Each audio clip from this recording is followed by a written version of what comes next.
guys, magugupit po tayo ng buhok. So nakaligo na po ako. So ayan, tantyahin nyo kung hanggang saan yung gugupitin nyo. Tapos itali nyo siya ng ganyan. Itali nyo. Yan, gupitin nyo po sa ilalim ng tali.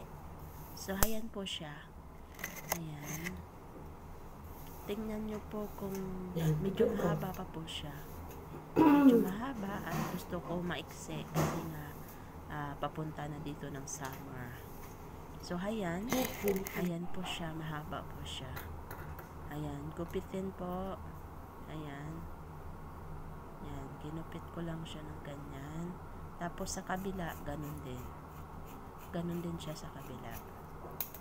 Ayan, and then ganyan. Ayan, tingnan nyo po, madali naman makikita yan kapag hindi pantay. So ayan.